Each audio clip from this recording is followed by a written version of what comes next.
banyu urip adalah alat. Ingat, ramuan banyu urip adalah alat. Ya.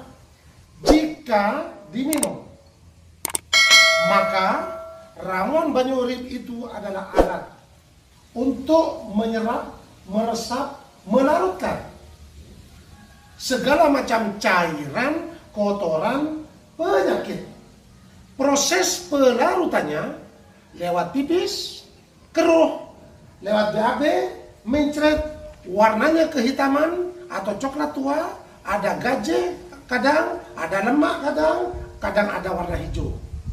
Bila mana ada terdapat jantung atau kanker miom, kanker serviks, kista, keputihan, virus HIV, maka dengan minum tadi bisa saja keluar bercak kemerahan di kulit.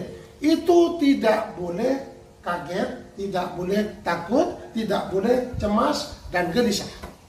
Oke, paham?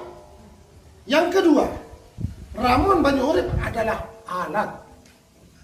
Jika disimpan 1 sendok di bawah lidah, ya, yang didiamkan selama 25 menit, maka ramuan banyu urip adalah alat untuk menyerap, meresap, melarutkan, dan mengeluarkan cairan, kotoran, penyakit.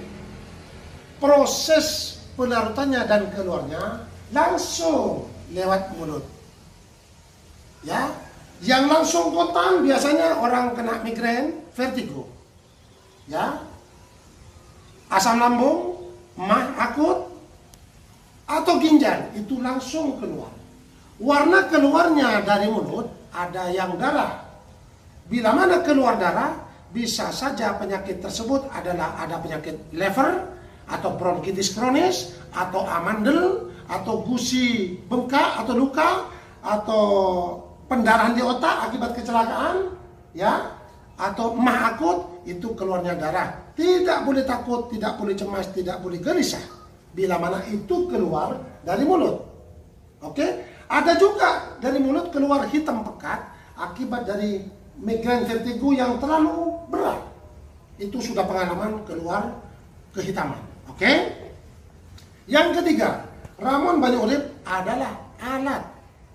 Jika dioleskan ke seluruh tubuh, kepala, telinga, leher, punggung, dioleskan ke pinggang, oleskan ke dada, oleskan ke perut, oleskan ke tangan kanan kiri, oleskan ke kaki kanan kiri sampai telapak kanan kiri, maka ramuan banyu urip ini adalah alat untuk melancarkan peredaran darah. Di samping itu, manfaat daripada oles dapat mengeringkan luka baru dan luka lama. Di samping itu, dengan cara dioles, manfaatnya dapat mengeringkan dan menyembuhkan gatal-gatal. Oles juga dapat menyembuhkan komedo. Dengan cara oles juga dapat menyembuhkan jerawat. Dengan cara oles-oleskan juga di kepala dapat menghilangkan dan menyembuhkan pusing. Itu manfaat dioles. Itu yang ketiga. Yang keempat, ramuan banyu urip adalah alat. Jika dikompreskan ke organ tubuh, misalnya pembengkakan jantung, misalnya ginjal, misalnya lutut, misalnya kelenjar gondok, misalnya lipoma, misalnya hernia, misalnya varikokel, maka ramuan banyu urip ini adalah alat untuk mengempeskan pembengkakan. Apapun pembengkakannya, bila mana dikompres dengan pakai alat kapas, dibasahi dengan ramuan banyu urip, insya Allah segala macam pembengkakan akan kempes. Yang terakhir, yang kelima, ramuan banyu urip adalah alat. Jika diteteskan ke mata kanan kiri, manfaatnya dapat membuka penyumbatan saraf otak, ya, saraf mata, saraf telinga, saraf hidung kalau hilang indera penciuman, saraf telinga jika budak tuli, ya, saraf lidah jika mungkin ada kanker lidah, ya, saraf paru-paru, saraf jantung. Ketika terbuka semuanya, maka proses pelarutannya cairan kotoran penyakit akan keluar lewat hidung dan akan keluar lewat mulut. Maka 5 metodenya, ya, itu 5 metodenya: minum, oles, kompres, tetes, kumur.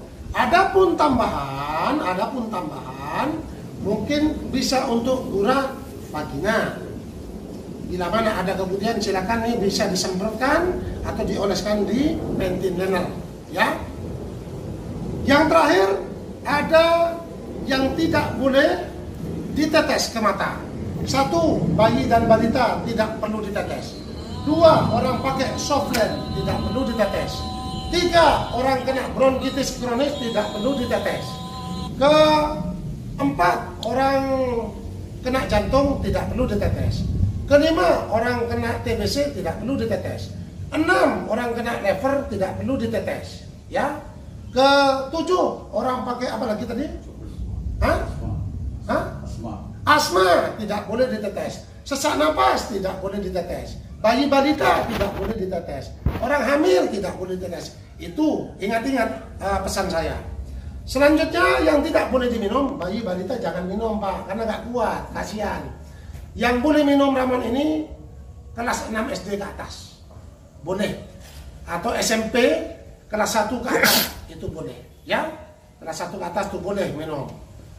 Kemudian apalagi yang nggak boleh, orang hamil tidak perlu minum, takut jadi fitnah, ya nggak usah, hanya dioles-oles saja perut.